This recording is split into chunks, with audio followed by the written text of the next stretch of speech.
All right, now let's analyze this possible new chapter in China-Japan economic relations.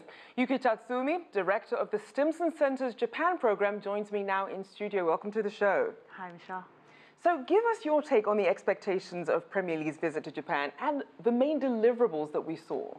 I think our main deliverables, obviously, as we saw, was focused very much on economics and trade. But I think what's more important was the symbolic significance of his visit. That this is the first time in the Chinese leadership visited Tokyo and Japan first time in 7 years.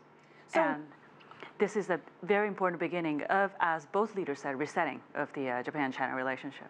So as we see this both on the political and the economic warming that we could potentially see, how would you describe the current state of relations between the two countries in terms of trade?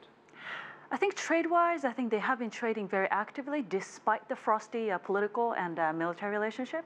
And I think with Premier Lee's visit will only probably encourage us that trend. Now, as we mentioned, they've previously had leader summits back in 1998 and 2008. But what would a fresh start in bilateral ties mean for both countries and their business communities? I think two countries have always talked about the mutually beneficial strategic relationship. Obviously, there are two major powers in East Asia. They have their major economic powerhouse as well. And I think it is very important for those two countries, even if there are some issues that they don't agree, particularly on the security issues front, it is very important that these two economies continue to engage robustly. So I think this is a very important first step. Now, we know that obviously there's a lot of trade uncertainty given that the US is pulling out of some deals, trying to renegotiate other deals.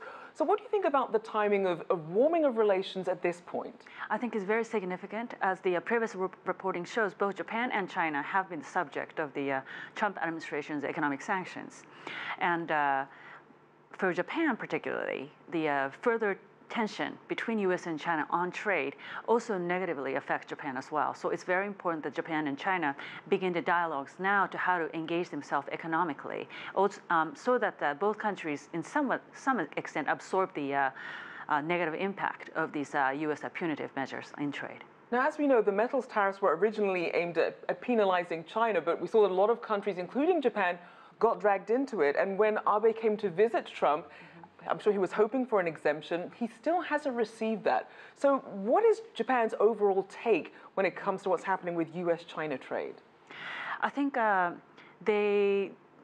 Prime Minister's, for lack of better words, Prime Minister Abe's failure to lift the sanction for Japan on steel during his visit in the US, I think really reconfirmed their impression of this Trump administration's trade policy, which is very firmly, they're really focused on bilateral reciprocal bargain.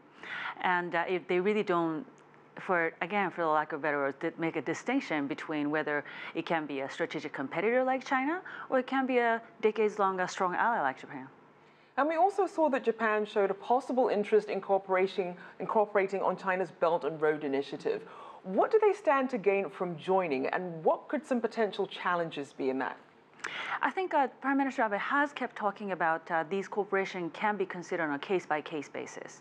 And there are areas where Japan and China directly competes, but then I think overall China really dwarfs Japan in terms of the size of the investment or aid. However, I think Japan can definitely complement China's massive investment and the assistance by offering a more sustainable way of technical assistance and so forth. So I think in the area those two countries can work together, I'm sure they will find opportunities to do so.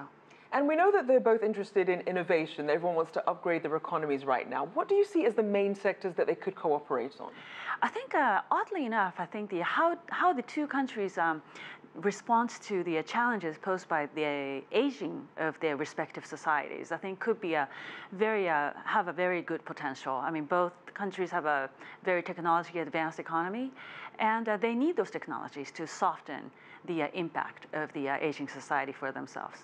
Now, some people say that Prime Minister Abe wants to use this visit as a springboard for a potential, perhaps, trip by President Xi Jinping to Japan.